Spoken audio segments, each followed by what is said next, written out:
Hello and welcome back to Code 60 Plays, Xenoblade Chronicles 3 slash Future Redeemed. Uh, you may be noticing I am on my Be Right Back screen for Twitch for live streaming. Well, the reason for that is this part is going to contain spoilers for both Xenoblade 3 and Future Redeemed, as well as both Xenoblades 1 and 2. I appreciate if you want to watch this, but I would suggest you walk away now. And that, well, specifically the major on-screen spoilers are going to be for Xenoblade 3 and Future Redeemed, but there will be talk about stuff that also happened in Xenoblade 3 and Future Redeemed, as well as things that happened in 1 and 2 for theory reasoning, so I would suggest you turn back now. However, if you are beyond that point, come and join as we start the game now. Because I'm not hiding the fact that I have a certain post-game character in my party right now. But anyways, on to the portal. Because last time, at the end of Future Redeemed, it alerted to us that among the things you could do at the end of 3 for post-game, being the same for Future Redeemed stuff, there was a new challenge battle in the Nopon Archsage's lineup in the time attack section. Come up with new challenge. Do try for selves. And this time, you shall be doing it. Level restriction, level 70. Challenge stipulation, you will not be able to do a chain attack. Oh no. The title is Two Saviors, Heroes of Legend. Careful when to attack and defend. It is a 4-star challenge rating. Every faith that friends will overcome. You may also notice my party is back to normal, their original classes. Well, I've been grinding a level 90, couple level 90s and whatnot for enemies. And oh well, hi Shulk, hi Rex. I didn't want to fight you today.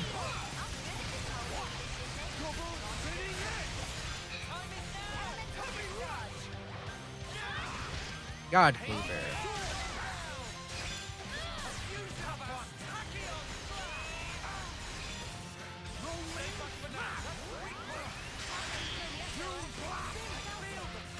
Okay, but this is the basic gist of this time attack from what I heard. You fight Shulk and Rex after being Future Redeemed. This is the one that was hiding behind the fact that you had to beat the 2 games. So yes, spoiler bumper at the front was required.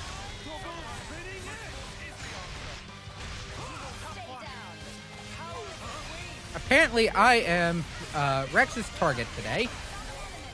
Oh, come on.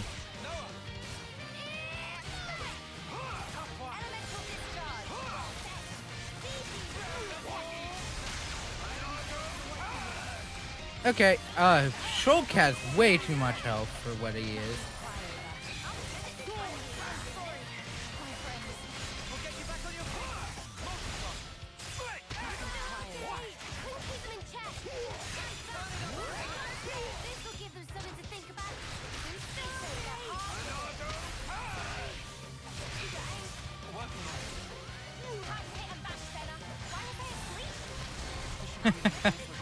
Oh god, this is already a mess. But anyways, so last time we finished Future Redeemed and listened to the radio while something about Niall being a Mobius, essentially being what Mobius was going on in the background.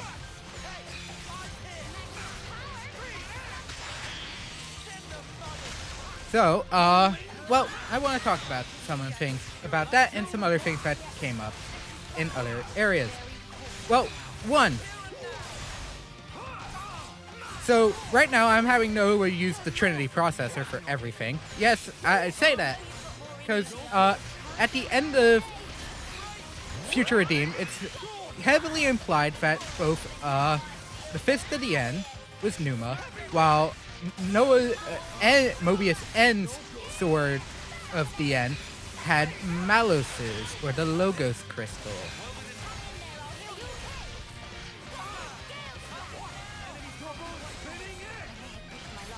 Well,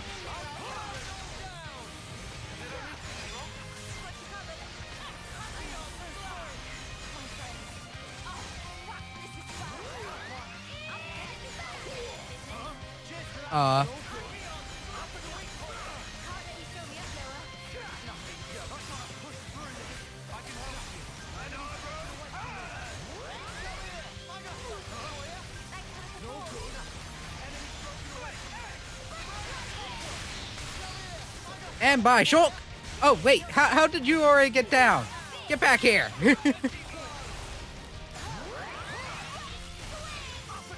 I really don't feel like being in front of these two, but I'm like, for...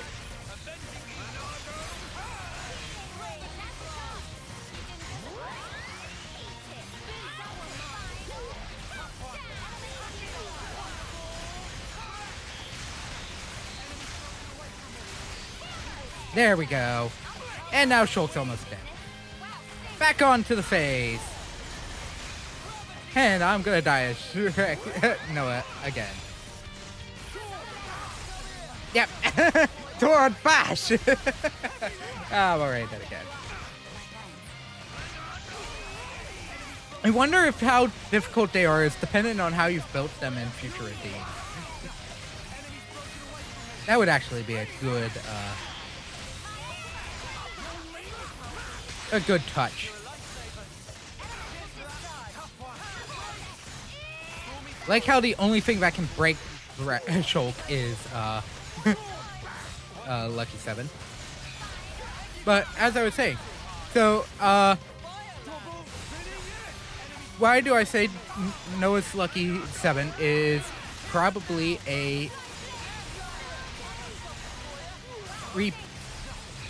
repeat of the Trinity processing? Well, I think it's slightly implied what the sheath is used.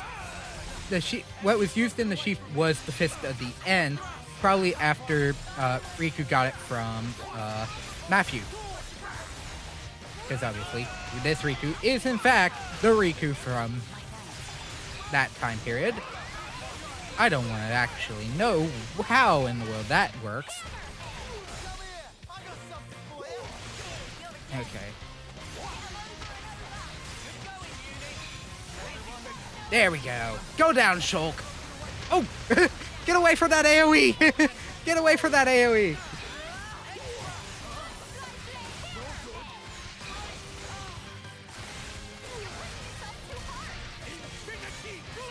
Okay.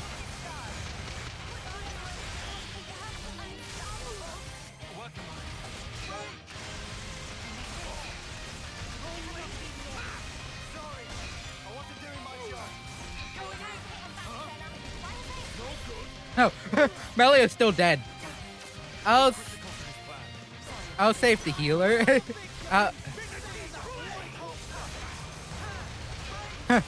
Man, Kion, get your partner back up so that I can have you to.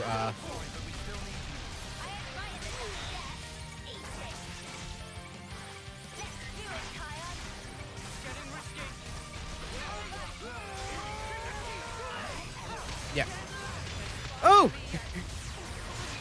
Mia's dead.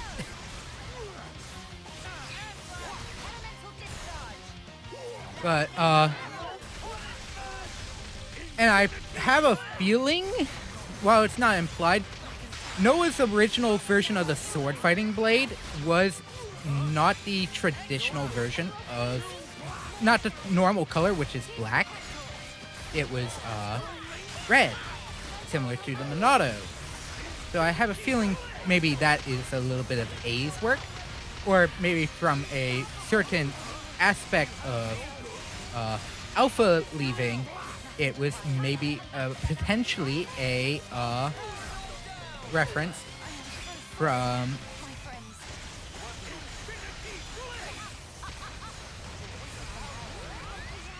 Oh, come on.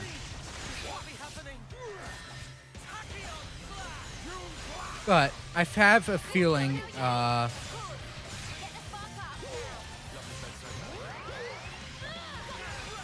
Rex is, or Noah's dead. Here goes Noah.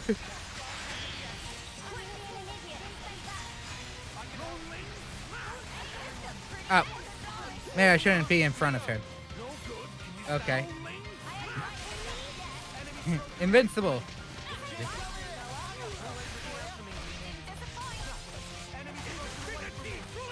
Oh, stay behind him.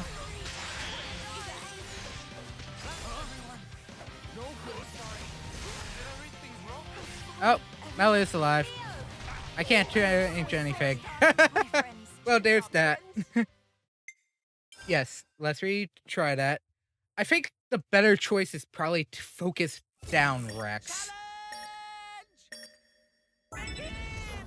Despite not a rage being a pain.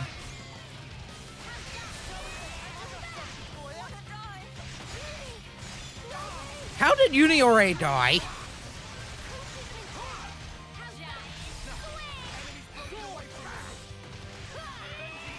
Okay, Rex, I'm already sick and tired of you. But so there's at least two of the, as I was going on prior, there's at least two for what two of the Trinity in Noah's Lucky Seven. Also, well, Lucky Seven is also theoretically designed by Melia based on her memories of the party, which is how the True Monado in 1 was created. Oh.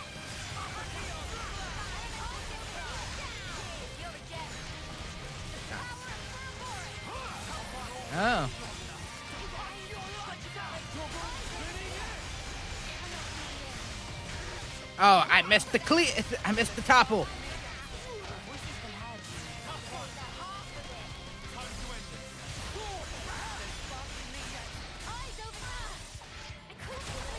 Ah.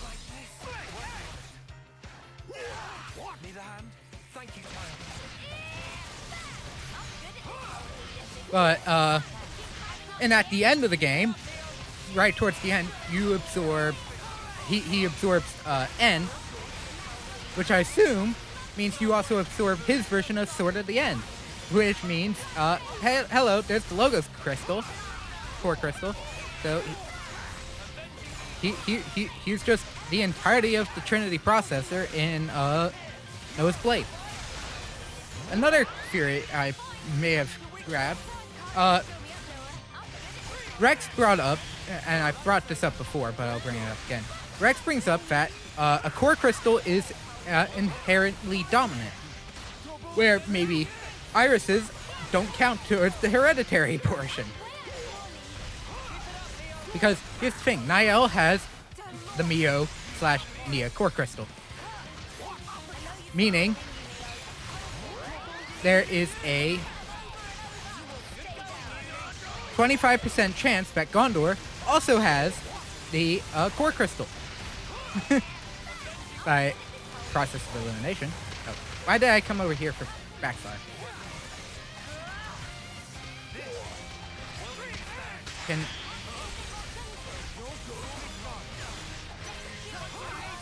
Okay.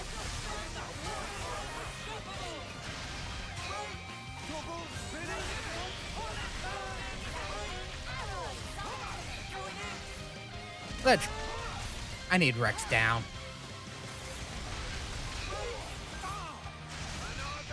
Rex is the worst one out of these two. Like, absolutely Rex is the worst one. How does he... Oh, he still has armor. Oh.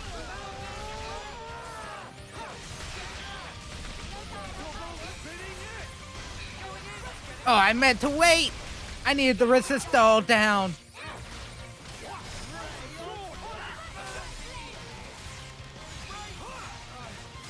Oh, stay away from Melia.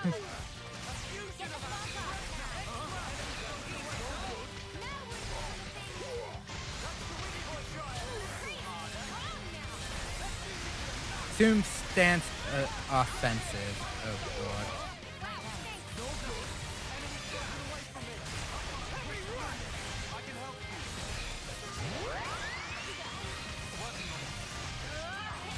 We should have interlinks back up by the end of this.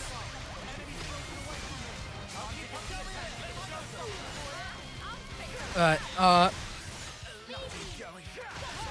among the other things, I think there's been a theory that Dirk, because he's Agnian and blonde, or Mobius D is Mithra's child.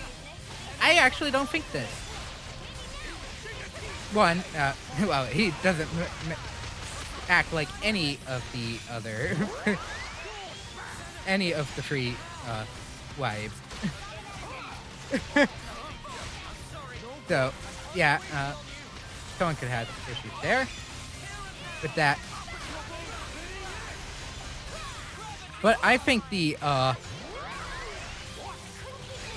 more important aspect is technically, I don't think he spawned on Agnes. I think he spawned in Kevis. Why? Because Origin technically is the world data of both worlds.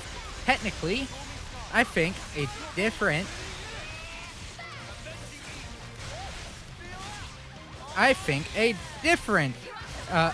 the world data for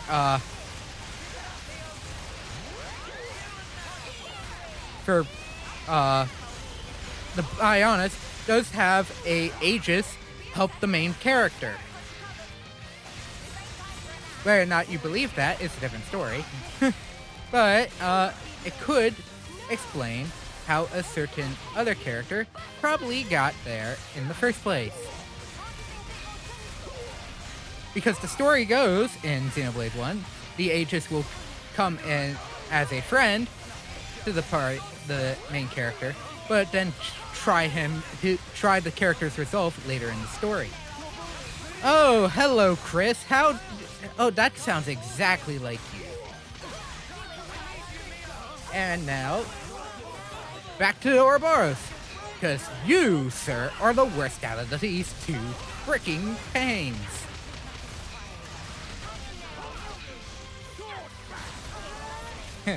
And now there's Shulk, Furious Attack. Shulk, you're a defender, and you don't hurt as hard. How do I have aggro? Okay. Just need to get back. Aggro.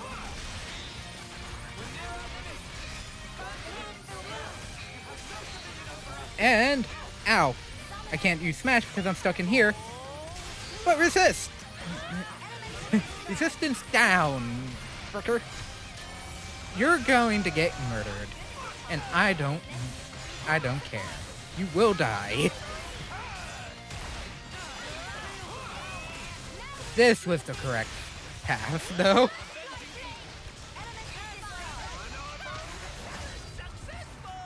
So yeah, I think Chris is technically it. And the other thing that leads me to think that deal, when you're fighting his Mobius form, he is wielding a two-handed greatsword. One that is not of the Kevis greatsword type, because Lanz's main class has the main one, which has a hilt style similar to Pyra's weapon, greatsword weapon. However, Chris is holding it. If you look in that fight during side story Noah, you notice, well, it doesn't have that. It's similar more to the greatsword style that is Mithra's, and he's holding it in front of him. So I'm thinking it's Chris. I beat them. Defeat with a chain attack. We can't use chain attack. Replace that with something else. To land a challenge. We beat the legends. Let's see what happens. We got the reward. It was a ring. Oh! As a reward for completing the challenge battle, the two saviors, Shulk and Rex, have joined the party.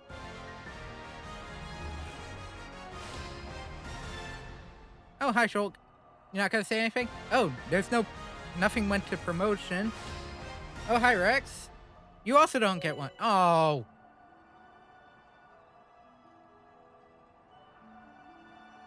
Shulk and Rex differ from other heroes in 2 ways. Their classes cannot be learned by others, and they will not appear in event scenes. Easy peasy, Oh. lemon squeezy. Hang on, I didn't swap you in. What are you doing here? What are you doing here? Let me see your arts. Anchor shot. Okay. And all your arts are down here. Oh, Frost Blaze.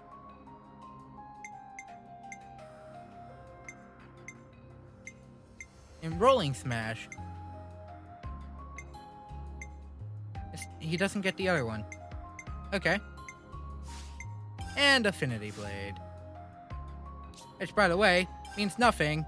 Hi. So that one actually means nothing. It does 50% more than Rex. Noah.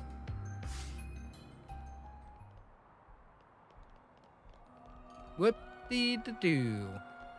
I don't need to use you. Arc Sage Page. There's so much Red choice. Oh, I can buy that. I don't care. I've already completed so much in this one. And actually, that's close enough. But I was going on. I think Chris is actually the hidden Aegis child. And a different theory I have, which might be a little weird and different than maybe some others. It's the third picture. It's the picture. We're gonna talk about the wives issue. I honestly think, by object of the picture, it's been at least, I want to say, anywhere between 2 to 5 years, 2 to 10 years since the end of 2. Based on Rex's physique in the background. I think within that time, Nia specifically was going to die. To something involving the fact that she is a flesh eater that could inherently swap between blade form and human form. So I have a feeling, based on Nia's design, which I'll actually bring up now, because good thing I finished that when I did. Where is Nia? All the way up here. Nia's base of the outfit is her human form attire when she's wielding Dromark. However, the side skirting on the back of the outfit, is more related to Mithra's design, as well as maybe the leggings of the Smash design of Mithra. While I'd say it has a more dress-ish appearance, similar to more Pyra. Another thing, her hairstyle is on the shorter end compared to the fact that she's currently technically in her blade use form, and she has short hair. Her blade form had long hair, but she also has longer ears. My theory, and it's going to be dark, because also in the thing, Rex says he wishes those two were here. It could be a reference to, the fact that Pyra's and Mithra are missing, or it could also just be Logos and Numa being there, which would be hopeful, thinking that both Numa and Logos were there. Considering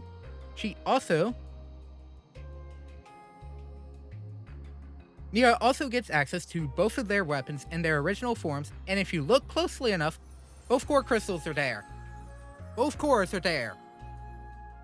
My theory is that to save, if Nia was potentially dying to something involving the flesh eater issue that never actually got resolved in 2, I wonder if she technically, on top of being a flesh eater, became a blade eater and took upon Mithra and Pyra.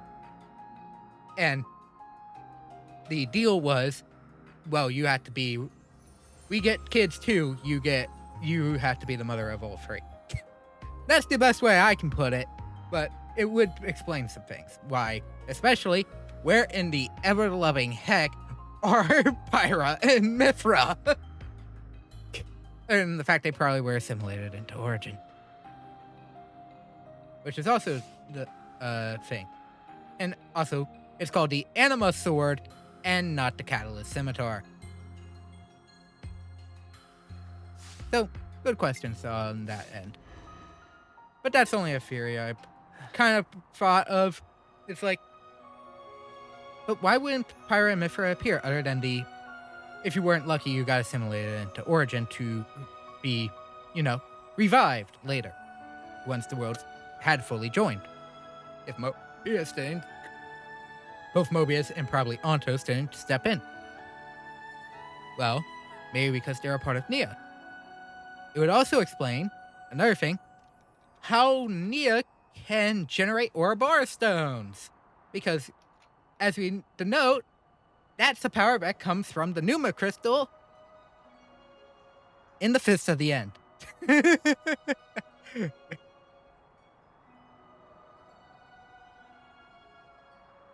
So, that is currently my theory on everything. But, without further ado, that is the end of this kind of spoilerish discussion. And then, as I said last part, I think there are two explanations to something I brought up last part. The radio brought up the fact that the memory of Alpha includes Project Exodus. A ship in Project Exodus being launched. My theory on that being, Icarus is the last of the world's collective motherships to launch prior to the intergalactic war battle coming to Earth. Where it then says interstellar mothership of the Philadelphia class, which would infer American designed ones, would be up next, making the second ship potentially in the Philadelphia class, but also the second strictly American arc ship would potentially be the White Whale. That then goes off to Mira right around the time Earth is supposedly destroyed. The irony being, probably dramatic irony, it wasn't destroyed. Humanity said, okay, I'm gonna play God for a minute. Right as a laser that would have destroyed the world, and still partially did. It probably infested it was infested with ghosts, so that would explain why fog still exists. The ghost divisions. It would incorporate some of the assets of the Ganglion and Samar Federation, so that tech would eventually cycle back around in some way or form. And,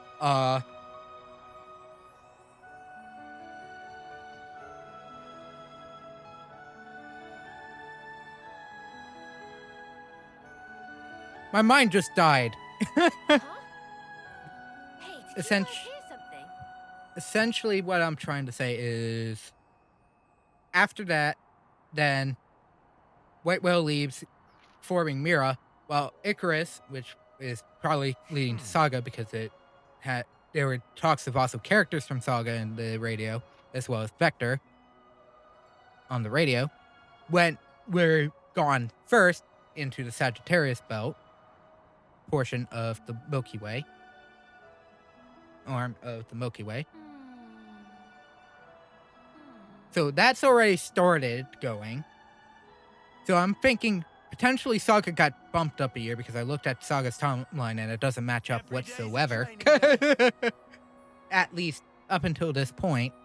But then the question is, Did Klaus remember to reset the clocks on all his all the Aegis core crystals? Because Pyra does mention, as I mentioned last part, 2004 years since the explosion, because she brings up 4058 on the 5th of September.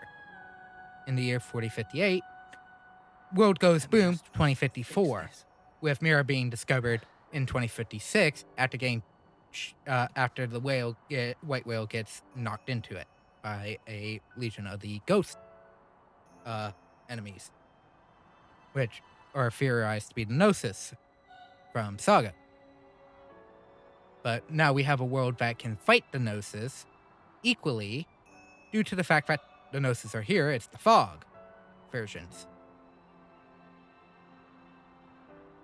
And maybe Mira is a time flux of if Alpha actually ended up creating that next world and time fluxed it. Because, he's trying to create it from a world that's already in a time flux. Yeah. Gotta keep nice and limber. Like, seriously? I should write this all down. This story is confusing to the point of being interesting. Also, the Ramalthus elevator is connected to the authority area called Ramalthus.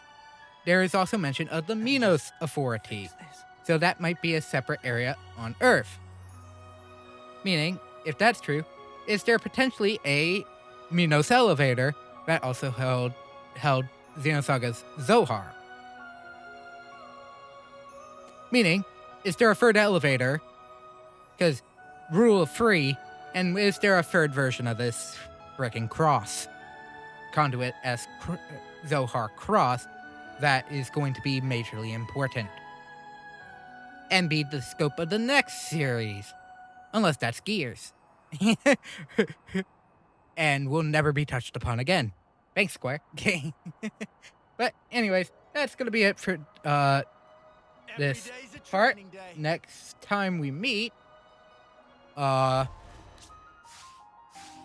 we begin the gauntlets. It's good to keep a record. The gauntlets of the Arcsage trials will start being re-uploaded finally, because that was supposed to happen before Masha, and I wanted to get Masha out before Future Redeemed, because I did not realize it was going to be out within a week. And I already had other games planned. Other videos planned. Thanks, Nintendo. Load the game. Hey, did you Hate guys the hear timing. something? But it could also be something related to Gyarados. Which, by the way, the wings that A and Alpha use look like those wings. I wonder if there's a connection. Takahashi has been cooking on something very well, and I can't wait to see what's next. Anyways, thank you all so very much for watching and stopping by. I hope you enjoyed. And next time we meet, as I said, Gauntlets. Gauntlets are going to start coming up. I'm going to try and finish all those with each character. So, stick around for till then. So, thank you all so very much for watching and stopping by. I hope you enjoyed, and I shall see you all next time. Bye!